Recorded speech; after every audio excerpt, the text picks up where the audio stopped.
এখন তো টাকার রেট বেশ ভালো। আজকে তো ১ টাকার অপোজিটে বাংলাদেশি টাকা ১৬২ টাকার উপরে। তো এই কয়দিন ধরে ক্রমাগতভাবে রেট আপনার আপ হচ্ছে। তো এটার পিছনে মূলত কারণ হইলো যে এখন ডলারের মানে পাউন্ডের এগেনস্টে ডলারটা একটু স্লো হইছে। অর্থাৎ পাউন্ড স্ট্রং ডলারের এগেনস্টে। যার কারণে যেমন আগে ছিল $1.25, এখন হয়ে গেছে $1.32। তো যার কারণে আমরা টাকার রেটটা বেশি পাচ্ছি। তাছাড়া বাংলাদেশে টাকার রেটটা এখন স্টেবল আছে, ডলারের রেটটা মোটামুটি স্টেবল আছে। খুব লিটল বিট চেঞ্জ আর খুব বেশি ডিফারেন্স না। তো যার কারণে এখন টাকার রেটটা আবার বাড়ছে, এবং এই কয়েকদিন ধরে তো টাকার রেট বাড়ার কারণে মানুষের মধ্যে একটা উৎসাহ থাকে।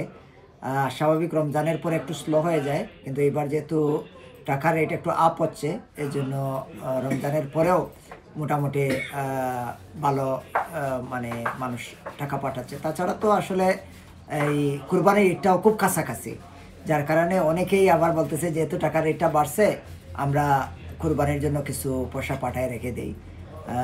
আলটিমেটলি তো আর মাত্র দেড় মাস আছে কুরবানির। ১৬২ টাকা অনেক আগে ছিল, প্রায় ২-৩ মাস আগে ছিল। আর মধ্যখানে দীর্ঘদিন ধরেন ১৫৫ থেকে ৬০ টাকার মধ্যেই ছিল, ১৫৫ থেকে ১৫৯ টাকার মধ্যে ছিল। রিসেন্টলি দিস উইকে ১৬২, ৬২, ৫০ বা ৬৩ পর্যন্ত আপনার গেছিল আর আরো বাড়ার কি সম্ভাবনা আছে? এক্স্যাক্টলি বলা যায় না, তবে আমার মনে হয় যে এই রেটটা কয়েকদিন স্টেবল হইতে পারে। ৬০ টাকা থেকে ৬২ টাকার মধ্যে কয়েকদিন স্টেবল হইতে পারে, কারণ ডলারটা তো আমরা দেখতেছি একটু উইক হয়ে গেছে।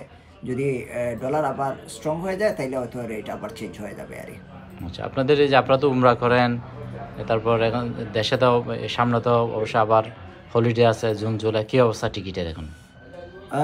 এখন তো টিকেটের অবস্থা ভালো, বিশেষ করে ঈদকে সামনে রেখে এবার সৌদি এয়ারলাইন্স একটা স্পেশাল অফার দিছিল আপনার মিনিমাম 450 পাউন্ডে।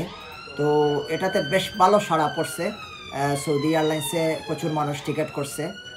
আর বিমান সহ আদার এয়ারলাইন্সগুলো মোটামুটি ঠিক আছে, বাট বিমানে যেহেতু ঈদের সময় আসলে তো প্রাইস একটু বেড়ে যায়। আর তাছাড়া যারা সেপ্টেম্বর, অক্টোবর, নভেম্বর এই হলিডের পরে যারা বাংলাদেশে যেতে চান, তাদের জন্য বিমান একটু ভালো অফার করছে। 700 থেকে 750-র মধ্যেই সিলেট রিটার্ন টিকিট করা যাচ্ছে। আর উমরার ব্যাপারে তো এখন যেহেতু হজের টাইম চলে আসছে, উমরাটা আপাতত বন্ধ হয়ে গেছে। 28 তারিখের পরে উমরা হোক আর ভিজিট হোক, সব লোক মানে হজের প্যাসেঞ্জার ছাড়া সবাই সৌদি থেকে আউট হতে হবে। ইস্টার হলিডেতে আমাদের একটা গ্রুপ গেছিলো, বেশ বড় একটা গ্রুপ গেছিলো। গত পরশু দিন ওরা চলে আসছে, 15 তারিখে ব্যাক করছে। আর আমাদের আপনার জুলাইয়ের স্কুল হলিডে, যেটা সামার স্কুল হলিডে, এরপরে ডিসেম্বরের হলিডে, অক্টোবরের হলিডে, এই টাইমে আমাদের গ্রুপ আছে। তো যারা হলিডেতে অথবা হলিডে ছাড়াও উমরাতে যেতে চান, বা বিশেষ করে সৌদি এয়ারলাইন্স তো উমরা করে বাংলাদেশে যাওয়ার একটা সুযোগ আছে।